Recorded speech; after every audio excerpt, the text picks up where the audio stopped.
Programa Show da Cultura, Momento Família. Muito bem, 15h51, a Rosane Delgado já se encontra aqui, já deu boa tarde. O doutor, é o seguinte, tem uma pergunta aqui, já ouvinte participando aqui. A pergunta é o seguinte: uma criança de 4 anos que não demonstra muito interesse em tarefas escolares e um pouco de preguiça para desenvolver as tais tarefas, já tem que levar para uma psicóloga ou não? É a Maria do Carmo. Boa tarde, Maria do Carmo, tá desejando um bom programa. Boa tarde, ouvintes. Sejam bem-vindos ao nosso programa de hoje. Boa tarde, Maria do Carmo. Essa sua pergunta é importante, né, para a gente poder estar esclarecendo e também tirando as dúvidas de outras pessoas também, né? Se a criança ela tem 4 anos, então a gente vai entender que ela é muito pequena ainda, né? O que eu iria sugerir para você? Fazer algumas eliminações. Então, acho que antes de um psicólogo, acho que valeria a pena você levar um pediatra para fazer as investigações do que pode ser o motivo. Então, se o motivo desse desinteresse ele não está aparente, é importante fazer essa investigação. E a investigação pode começar pelo próprio médico mesmo. Se você tiver um médico que já acompanha o teu filho já desde quando nasceu, vale a pena dar essa olhada, essa investigada, para ver o que está acontecendo e levantar algumas hipóteses para ver qual é aquela que mais se aproxima do caso. Se você eliminar todas as hipóteses físicas e sobrar só a questão do comportamento em si, aí eu acho que vale a pena sim levar um psicólogo para ver o que é dentro dessa questão mais comportamental, né? Por exemplo, para simplificar para o ouvinte da Rádio Cultura perceber o que pode acontecer com uma criança de 4, 5 anos que de repente não está tendo esse interesse, ela pode estar de repente com um problema nas vistas, de repente Sim. Pode ter que levar talvez no oftalmo, né? No oculista para ver direitinho, pode ter que usar o óculos, pode estar com outro tipo de problema que de repente faz com que ela não tenha esse interesse. Às vezes não é que nem que ela não tem interesse, ela até tem, mas não consegue. E não é de agora que pais às vezes descobrem na escola que o filho está com problema. Eu não estou conseguindo enxergar o que a professora diz lá na frente. Eu sento lá na frente para poder enxergar e não estou conseguindo. Às vezes, olha, qualquer coisinha tira a atenção da criança. Tem tudo isso aí, né? Tem. A gente pode pensar também numa dificuldade de adaptação, talvez a metodologia da escola, da escolinha, né, onde ela está, não é uma metodologia que a criança se adaptou, uma dificuldade de adaptação, que ela não está achando interessante aquele tipo de tarefa, ou a forma que a tarefa foi apresentada para ela. Ela é muito novinha, né? 4 anos. Então vale a pena a gente investigar. Eu acho que realmente é um conteúdo que é importante ser levado a sério, né? Ver o que está por trás, né, desse desinteresse. Eu acho importante, Maria do Carmo, essa sua preocupação, eu acho que ela é muito válida. Porém, apenas essa informação ela não é suficiente para a gente fechar um diagnóstico preciso do que é a causa, né? Teria que realmente fazer essa investigação para conseguir chegar bem num diagnóstico mais preciso. Legal. Obrigado, Maria do Carmo, por participar. Está sempre participando com a gente. Ela aqui já faz parte do Show da Cultura, Maria do Carmo. Todos os dias ela participa, manda mensagem. É legal pra caramba. E você que está ouvindo agora, você que quer participar, WhatsApp da Cultura 9827-8200, vou repetir, 9827-8200. Você pode mandar a sua mensagem, você pode também gravar a sua mensagem. Às vezes, se a coisa é um pouco mais complicada, é legal até gravar. Olha, aqui é fulano de tal, grava direitinho, só apertar o botãozinho lá embaixo assim, você já grava a tua mensagem e envia pra gente, fica legal aqui também, tá joia? Ou então, se você quiser participar no 3026-8020, é o telefone da Rádio Cultura. Lei da Palmada. E aí, quando é que cabe, quando é que não cabe? Vamos começar a destrinchar isso aí, porque deu interesse pro ouvinte. Você lembra que o pessoal começou a participar e muito na quinta-feira passada, né? É verdade, o pessoal já estava com o celular e o computador já a postos. Já engatilhado. É verdade. Bom, a Lei da Palmada, a gente vai entender que ela começou a funcionar ou entrar em vigor, né? Em junho de 2014. É a Lei 13.010. Ela teve origem naquela condição da lei do menino Bernardo, daquele caso que ocorreu com a criança lá em Frederico Westphalen, né? Acho que lá no Rio Grande do Sul. E ela vai estabelecer a condição de como é que vai ter uma resposta, uma responsabilização para a questão do castigo físico à criança e um tratamento cruel ou degradante à criança e adolescente, né? Porque ele vai entrar no Estatuto da Criança e do Adolescente, no ECA, né? Certo. Ela vai estar se agregando, né, essa lei dentro do Estatuto. E quando a gente pensa em castigo físico, seria qualquer tipo de ação que tem uma natureza que vai disciplinar ou punir a criança com o uso da força, criança ou adolescente, né? Só que aquilo vai causar algum tipo de sofrimento físico até uma lesão. Então, é nesse sentido que é pensado, né, essa condição do castigo físico. Já o tratamento cruel ou degradante é aquele tipo de conduta que o adulto ele se dirige à criança de uma forma mais cruel, que humilha, que ameaça gravemente, ridiculariza a criança.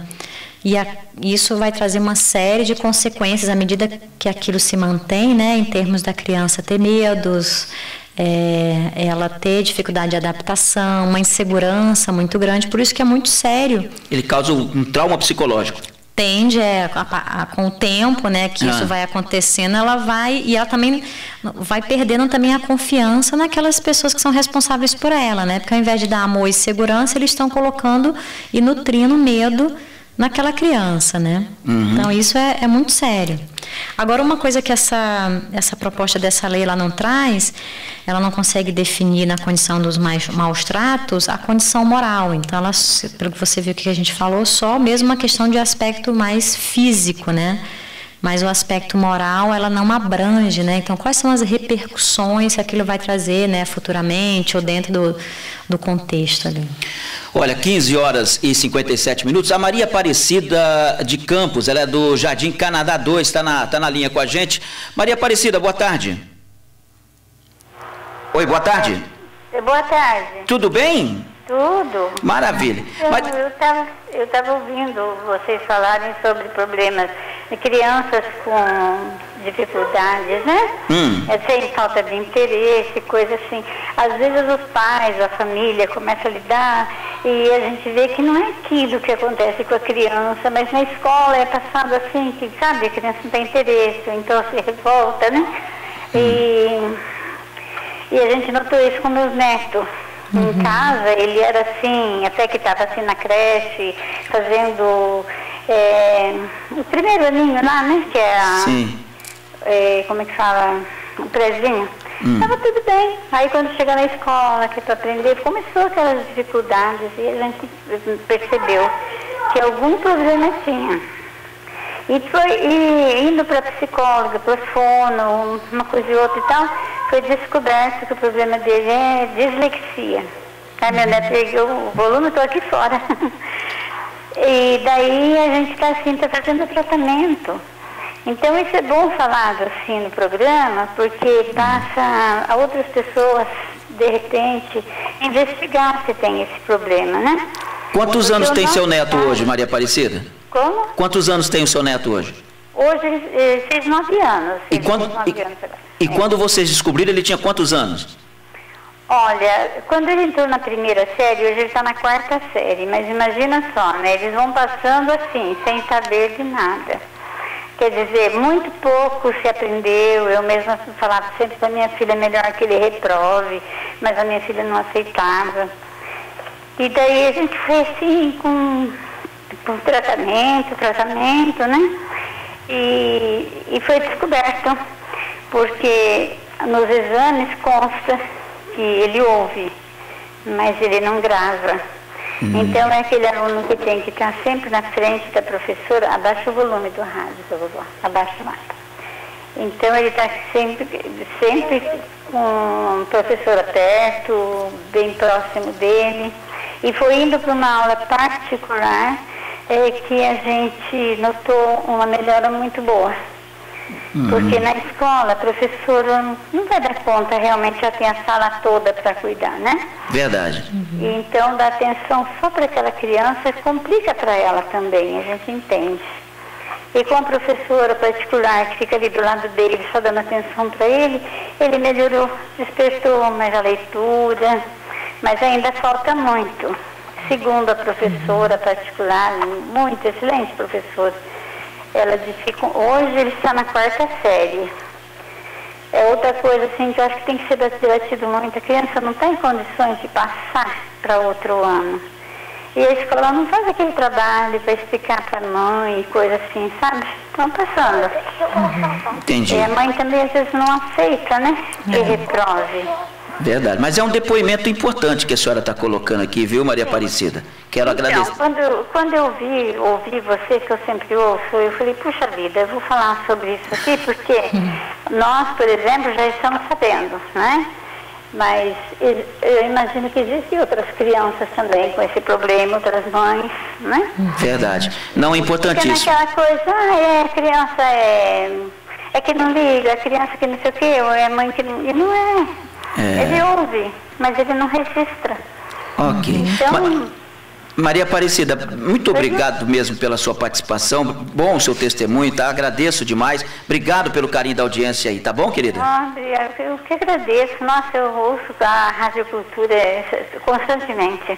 Muito obrigado. De manhãzinha até...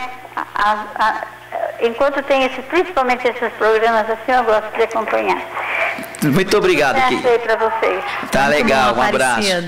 Outro. Um abração. Eu achei muito bacana esse depoimento dela. E que converge também é uma dica, né? Não necessariamente seja o mesmo problema, né? O da questão da Maria do Carmo, mas é bacana poder trocar essas informações, né?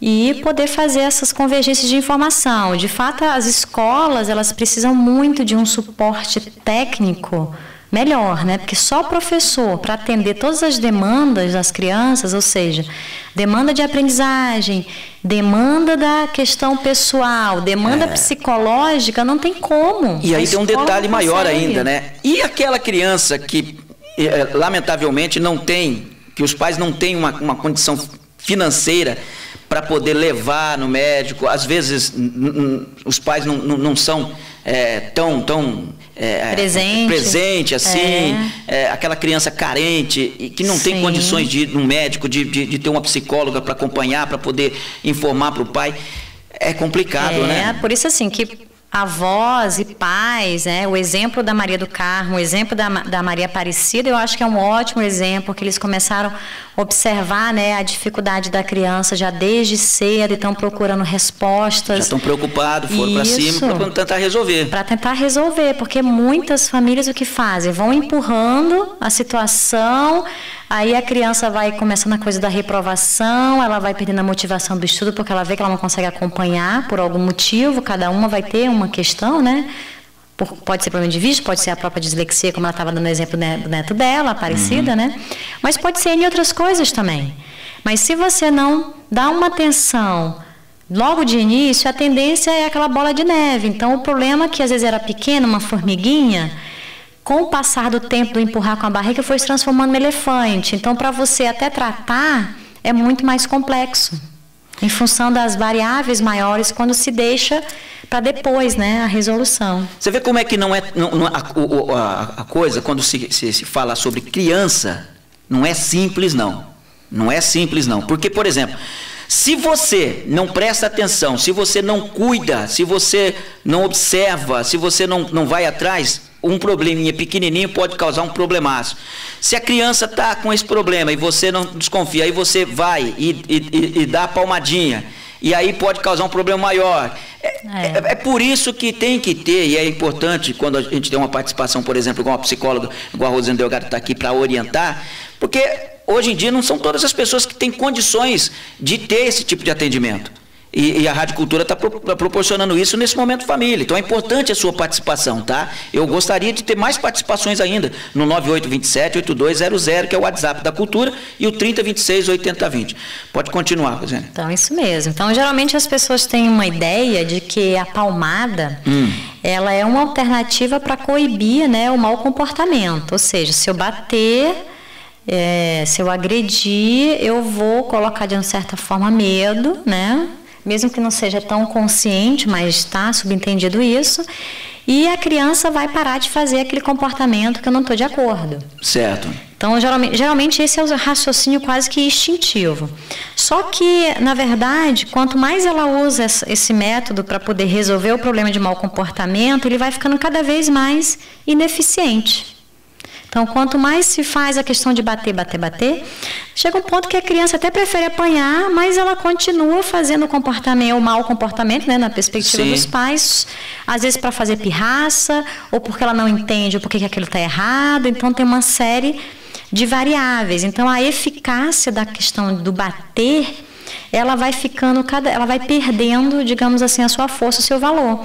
E aí muitos dos pais acontecem também de fazer o quê? Eles vão aumentando a dosagem da força e acabam lesionando seriamente a criança, né? A gente sabe no Brasil casos assim absurdos, né? De pai jogar a criança pela janela, de pai enterrar, de pai lesionar seriamente uma criança. Então, para chegar a esse limite é porque já havia dado palmadas, mas assim, como um método mais cotidiano, não conseguiu, viu que depois não foi vendo resultado e achou que aumentar a força iria coibir mais ainda, mas deu tudo errado, né? Rosiane, essa semana nós tivemos uma informação por parte do delegado Dr. Valsenir, que é o delegado do DEA, a Delegacia do Adolescente, de que está mais é mais do que para menos. Em 100% dos crimes que acontecem em Foz do Iguaçu, aí já coloca em termos de roubo, assassinato e tudo mais, mais da metade tem menor envolvido. Que coisa triste, né? É lamentável. É muito triste. Será que tudo isso que a gente está vendo hoje não é justamente pela mal interpretação disso que você está colocando aí? Porque, por exemplo, olha, o que você colocou, olha como é que é. Você colocou aí logo no início, e a Maria do Carmo mandou novamente aqui uma mensagem, olha, penso que o caso do meu neto é a idade. Aquilo que você colocou, né? Ele estava numa escolinha e não fazia praticamente nada. E esse ano ele entrou numa escola boa. É mais ou menos o que foi dito aí no início pela doutora. Então, é justamente isso aí. É ouvinte no ar? É ouvinte no ar? Deixa eu trazer mais um ouvinte então no ar. Seu Assis, poxa, que prazer, hein, seu Assis? Que bom quando o senhor participa aqui no programa. Boa tarde, como é que está o senhor? Tudo bem? Oi, Eli, boa tarde. Tudo bem com você, Eli? Tudo bem, graças ao bom Deus. E o amigo? Ótimo, graças a Deus, tudo bem. Boa tarde à doutora Roseli, delgado também. Obrigada, Eli, boa tarde para você também, Assis. Obrigado, doutora. Nós vamos falar um pouquinho de gerações um pouco anteriores. Claro. Me parece que Fica à vontade. É dado o nome dado a gerações de cada 10 anos, né? Sim. Então eu já estou meio ultrapassado porque meu filho caçula já tem 32 anos. Mas o que eu quero dizer? Juntamente com a educação que eu dei aos meus filhos, a minha esposa e eu temos nossos filhos, que eu sou pai de 3 filhos. O caçula com 32 e o mais velho com 41. Legal. O que acontece? Nós acompanhamos o sistema educacional que a gente deu para os nossos filhos e acompanhamos os nossos parentes, os filhos que são das minhas cunhadas, que são nossos sobrinhos, né? E a minha esposa, de um modo mais assim do que eu, ela frequentemente corrigia com as chamadas palmadas. Claro que uma palmada sem agressão, acompanhada de um bate-papo e uma palmada.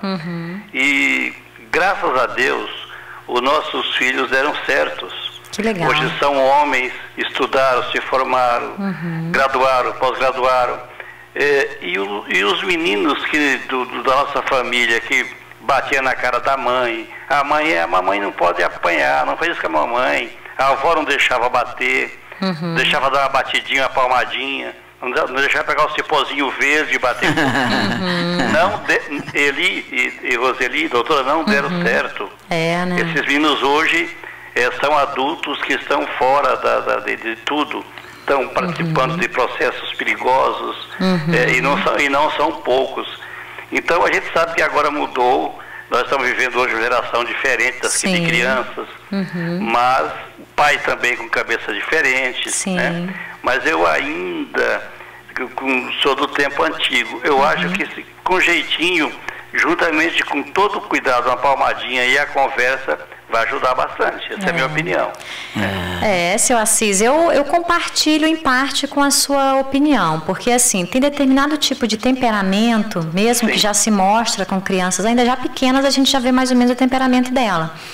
que é muito necessário, às vezes, fazer uma contenção que vai exigir uma imposição de autoridade. Uma imposição de autoridade não necessariamente você está torturando a criança, mas você está colocando limites, você está dizendo que não pode. E mesmo assim, se ela querer te desafiar, você dá uma palmadinha, embora a lei diga que não pode de jeito nenhum, ela vai ser providencial nesse caso. O que não dá é para ficar usando aquilo sempre com ameaças e palmada. Tem que conversar. E quando você consegue fazer exatamente essa contenção em que você impõe a sua autoridade, que foi o exemplo que o senhor colocou da sua família, né, do senhor, da sua esposa, perante a educação dos seus filhos, chega um momento que nem precisa mais da palmada, porque eles já entendem quais são as regras, eles respeitam, eles entendem também que o pai e a mãe estão ali para proteger, estão ali cuidando, eles conseguem validar aquela autoridade, eles se sentem seguros e amados. A criança que ela é totalmente livre, que não tem limite, nossa, a criança bater na mãe ou em vó é uma coisa para mim absurda, né? Absurda, não pode hipótese alguma, porque ela não vai respeitar ninguém. Se ela já desde pequena ela faz isso com um adulto, então ela já está com o destino dela até certo ponto traçado, vamos dizer assim, né? Porque para ela respeitar outra pessoa vai ser muito difícil, ela não vai ter referências. E a família, ela tem muito esse papel que é dar a referência social. Então, a forma como é que ela foi criada, então, normalmente ela vai refletir essa maneira de funcionar na sua vida adulta, né? Isso que o senhor Assis está colocando, eu me incluo. Meu pai, é só a maneira que meu pai já olhava para mim, eu sabia que, rapaz, a maionese azedou.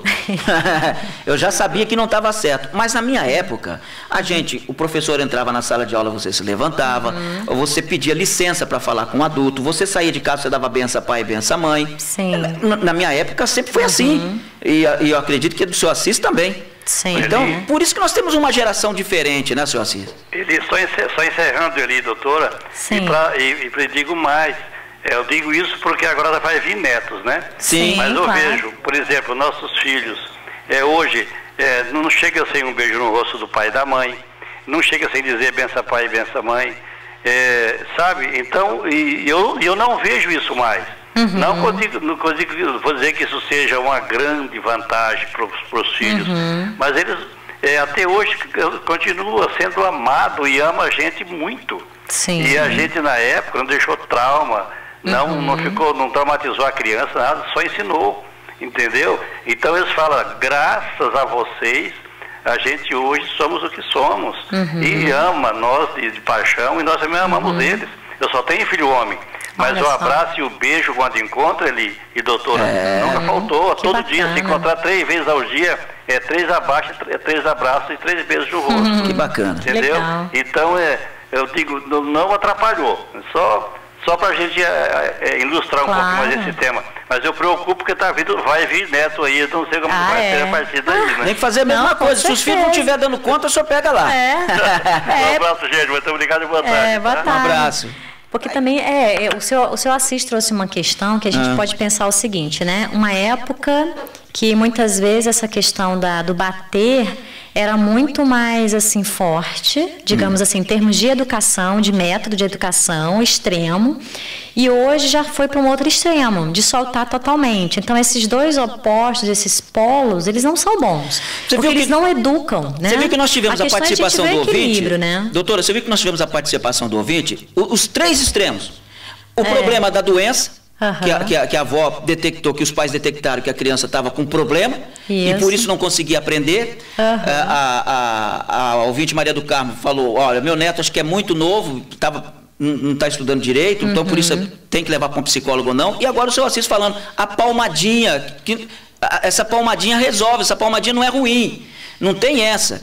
E aí eu pergunto para o ouvinte da Rádio Cultura, eu até queria uma ouvinte um pouco mais nova agora, como é que você pensa na educação do seu filho? Você pensa em dar essa palmadinha? Você pensa em dar aquela varadinha? Porque aquela varinha de marmelo, e olha, eu vou dizer uma coisa para você, essa questão da varinha, ela é bíblica.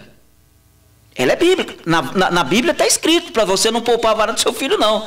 E olha, O ouvinte está mandando aqui também, olha aqui, ó, os meus também foi ensinado igual ao do seu Assis. Ó, que legal, tá vendo, né?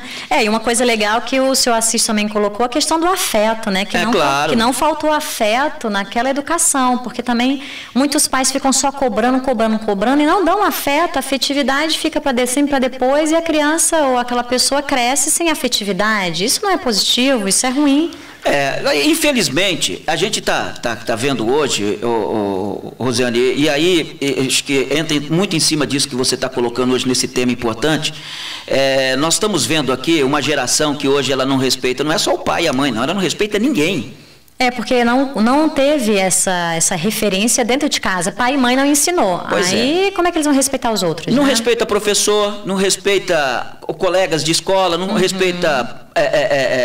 O patrão e a patroa talvez respeite, porque se não respeitar vai embora. É verdade. E mesmo assim, eu acho que é na frente. Assim, porque na hora que dá as costas, eu tenho um pouco de dúvida. Pois ainda tem essa questão. Não acho que é confiável a pessoa. É verdade. Pode continuar. Bom, então a gente observa, né, essa condição de que a palmada, ela tem essas condições de prós e contras, porque a gente vê que algumas práticas, ela é muito importante entender que a palmada ela não vai resolver o problema e em outros momentos ela não é necessária, ela é completamente descartada.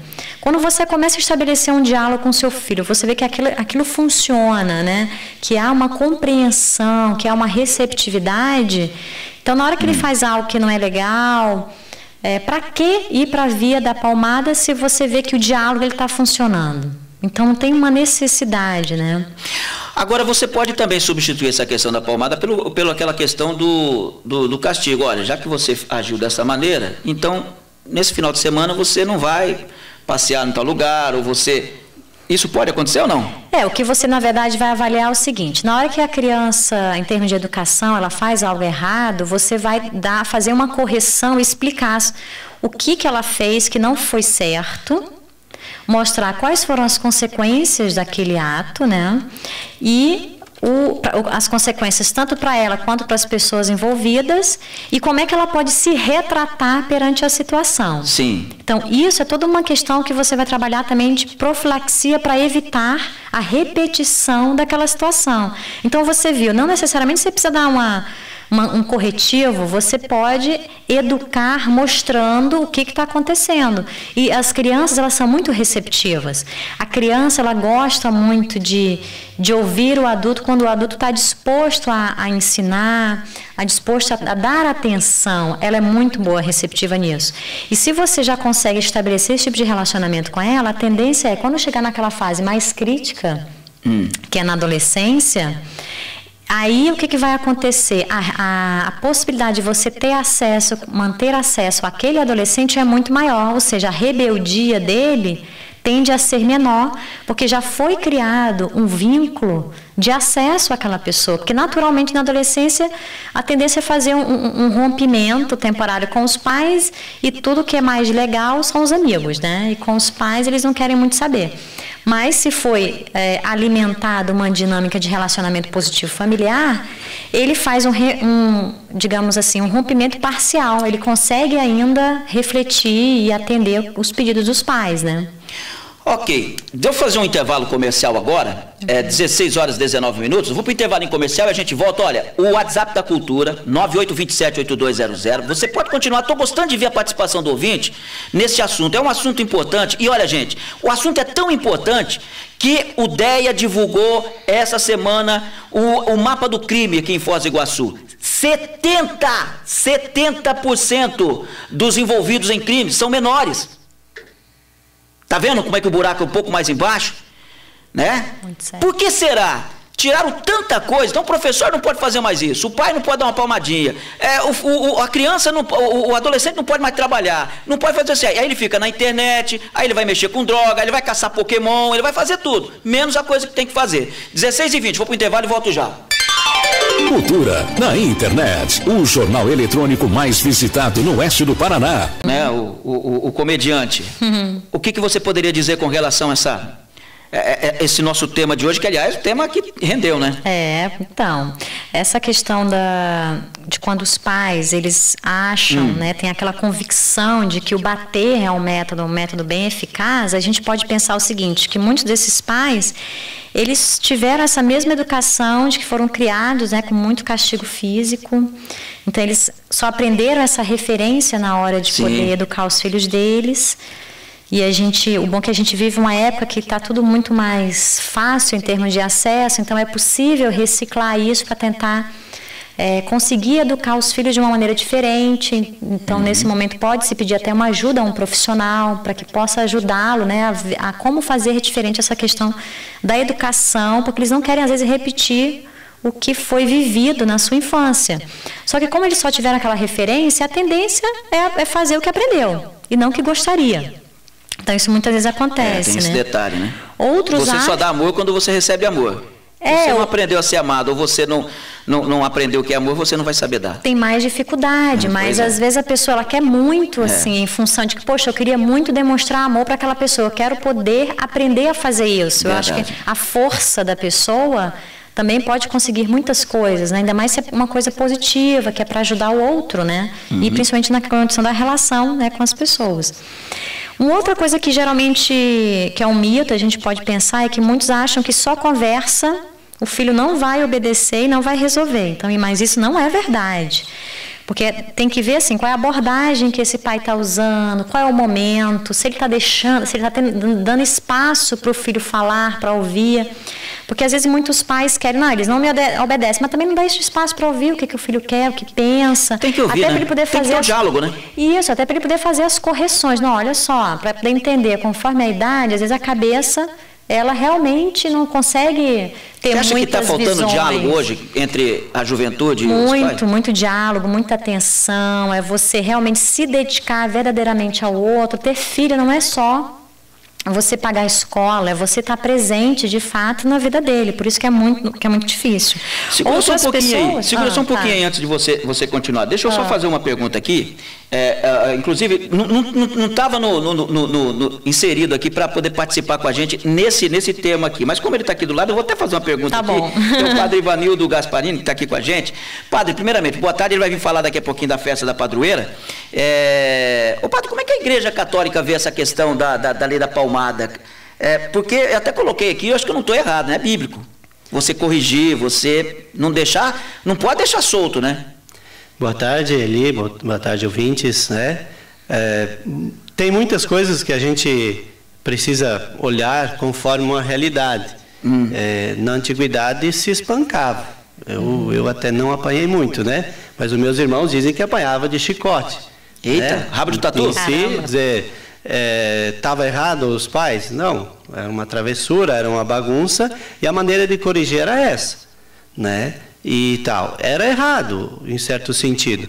Então, eu acho que o questionamento que se faz quanto a isso, acho que é necessário para que a gente aprenda uma outra forma de educar, porque nós estamos num ritmo ao qual nós estamos criando pessoas que dependem assim. A criança, aquele que quiser fazer tudo de errado tem direito. Aquele que quer fazer certo, né, e não pode ser corrigido. Você não pode xingar, você não pode... Então, dizer assim, tem que corrigir, tem que achar a melhor maneira para corrigir, né? E claro, às vezes não resolve, porque até o fato de usar uma palmada ou alguma coisa nesse sentido... ela pode até se justificar no sentido assim, o pai é alguém coerente, a mãe é alguém coerente, né? Porque às vezes o pai e a mãe quer corrigir o filho, mas eles vivem uma vida totalmente desregrada, vivem um conflito entre eles, né? E aí é claro, a criança, se você estralou o dedo, ela já percebeu, ela vai te imitar. Se você fez algo de bom, ela vai te imitar. Então é essa atitude que tem que ter, né? Não adianta a gente dizer, filho, faz assim, faz assado. Não adianta, tem que ter o testemunho dos pais, porque às vezes o fato de bater torna a criança mais violenta. Mais violenta porque ela, de certa forma, vai ver que está apanhando, o que ela vai fazer? viu o coleguinha que fez qualquer coisa contra ela, vai agir da mesma forma. Bater também. Vai bater também. Então, é um círculo vicioso. Agora, o que é importante a gente perceber, quando que a gente vai aprender a controlar uma criança para que ela não faça o errado, ou para que não precise bater, né? Porque às vezes até os 2 anos, se ela fez isso, se ela fez aquilo, se ela deu um tapa em alguém, se ela xingou alguém, chamou o nome para alguém, tudo bonitinho. É engraçadinho. Engraçadinho. E aí? Até os 2 anos, segundo pesquisas, que define a índole da criança, se vai ser ela que vai mandar ou se vai ser os pais. Então, acho que assim, tem que ter esse domínio e pensar, quando ele tiver 18 anos, vou começar a mandar nele, daí não manda mais, né? Então tem que ser a educação por parte dos pais, né? Saber educar e poder dar essa direção desde o ventre materno, né? Porque depois perdeu as rédeas, ela aprendeu que se ela chorar, ela consegue, se ela fizer birra, ela consegue, então ela já dominou, ela já sabe como fazer. Então acho que tem que ter esse cuidado para, de certa forma, educar de uma forma diferente, né? Mas é uma educação que vai começar lá no berço e não depois que tem 6, 7 anos. Aí não domina mais. Em cima daquilo que você estava colocando, Rosiane. Com certeza. Então, assim, até indo de encontro, né, que já está sendo falado, exato. Essa questão do ouvir é uma necessidade básica. Então, você precisa, nós todos precisamos saber ouvir muito bem. Porque se a gente não sabe ouvir, como é que a gente vai entender qual é a necessidade daquela pessoa? Ou até a necessidade do meu filho? A necessidade de um filho não é a mesma necessidade de um outro filho, por mais que você esteja na mesma casa, porque tem a idade, mesmo até filhos gêmeos. Eles são diferentes, são 2 pessoas diferentes, são 2 consciências diferentes. São necessidades bem singulares, né? Tem um ouvinte que está na ponta da linha. Boa tarde, quem fala? Ali não tem problema nenhum. E diz que vão criar os filhos do jeito que eles foram criados. Então quer dizer que um tapinha, assim, uma educação, até eles falam assim, mãe, cadê as pazinhas de polenta que a mãe quebrava nas nossas pernas? Não atrapalhou em nada. Eles são excelentes filhos. Quem que está falando? É a Dileta. Oi, Dileta, tudo bem? Você é do Conjunto Libra. Quer dizer que você acha, então, que a palmadinha não tem problema nenhum, não, é? Oi? Você acha, então, que a palmadinha não tem problema, não? Ela ajuda? Não, os meus não tiveram problemas, não. É mesmo, né? Tá. E foi 2 ainda, né? Com quantos... gêmeos os meus filhos. São gêmeos? Quantos anos? Gêmeos com 26 anos. E me diga uma coisa, a Rosiane estava até colocando aqui, a Rosiane, psicóloga, a doutora Rosiane... Eu vou baixar um pouquinho meu rádio. Estava colocando aqui que, apesar de serem gêmeos, são pessoas diferentes. Você que é mãe de gêmeos, são diferentes na personalidade, diferentes na maneira de ser? São? Eles eram diferentes desde pequenos, né? Porque um eu digo que é do pai e o outro da mãe, porque eles são diferentes. Um dormia mais, o outro menos, um conversa mais, um conversa menos, porque eles eram separados na bolsa, né? Então, sim. Eu acho que uma educaçãozinha assim, uns tapinha na bunda e uma educação bem não atrapalha na vida das crianças, porque se atrapalhasse nos dias de hoje, que eu não sou velha nem meus filhos, eles estavam aí jogadão, mas não, estão aí com 2 faculdades, fazendo pós, namorando, trabalhando. Um deles agora foi lá para Cracóvia, encontrar com o Papa. Trabalhou para conseguir o dinheiro, né? 16 mil reais de viagem não é fácil. Então, se a palmada minha atrapalhasse a minha educação, eles não estavam aí do jeito que estão felizes. Tá certo. Esse depoimento é muito bacana. E você vê, né, a questão dos gêmeos, mesmo assim, às vezes precisava de uma correção, e daí você vê que a mãe, né, estava lá presente quando ela trouxe aí a Dileta, né? Dileta. Sim. E ela colocava lá a questão de tentar corrigir os filhos para que eles estivessem no caminho certo, e funcionou, mas não para isso, não precisou machucar os filhos, de né? maneira simplesmente alguma. Impor autoridade para poder ajudá-los a ter limites, né? Verdade. Dileta, obrigado, minha querida, por ter participado aqui, tá bom? Obrigada, viu, Dileta? Um abraço para você. Tchau. Um abraço. Para concluirmos, então... Para concluir, então a gente pode entender o seguinte, que o dizer não, ele é muito importante e saudável no estabelecimento dos limites. Então, quanto mais disser não, melhor. Por exemplo, hoje tem uma história de celular. Chega a criança de 9 anos, eu quero celular. Aí eu pergunto para a mãe, para que você vai dar um celular para a criança? A não ser que seja ela vai se comunicar com você, né? Mas se não for para isso, não, eu quero ficar jogando. Então não tem necessidade, então tem que ver o que é que vai ser realmente de fato necessário para a educação daquela criança, né? Uma outra coisa é a questão do valor, o quanto que se investe às vezes em coisas muito fúteis, né? Às vezes um dinheiro grande que podia estar sendo guardado para aquela criança no futuro. Só atender os caprichos, isso não vai ajudar. E uma maneira de comunicação que vai ajudar bastante, né, a todos nós, que envolve a questão de famílias, de grupos, é trabalhar a comunicação não violenta, que é um dos temas que depois eu vou trazer aqui. Seria importante, dar uma sequência. E essa comunicação não violenta é eu poder fazer uma empatia com a outra pessoa, tentando entender quais são os sentimentos dela naquela situação, por que ela está reagindo assim, por trás daqueles sentimentos, quais são as necessidades que estão direcionando aquela pessoa, e a gente poder dialogar a partir daí, de forma que eu consiga respeitar o outro. Algumas necessidades nossas serão atendidas, outras não. E aí já entra um outro trabalho, entra numa condição mais cíclica, que é a gente poder lidar com a questão do não, de que aquela necessidade não é possível ser aceita. Então isso faz parte da vida. A gente não tem tudo que a gente quer, né? É verdade. Tá aí então, psicóloga Rosina Delgado, segura um pouquinho para mim aí. Calma aí que nós já vamos dar sequência para você poder despedir do ouvinte e trazer a música do Legião Urbana. Antes disso, deixa eu conversar com o Padre Ivanildo. Nós temos aí a festa da padroeira na paróquia Nossa Senhora da Saúde. Padre, que dia que vai ser a festa? Fala um pouco dessa festa pra gente aí, por gentileza. Muito bem, então a festa da padroeira Nossa Senhora da Saúde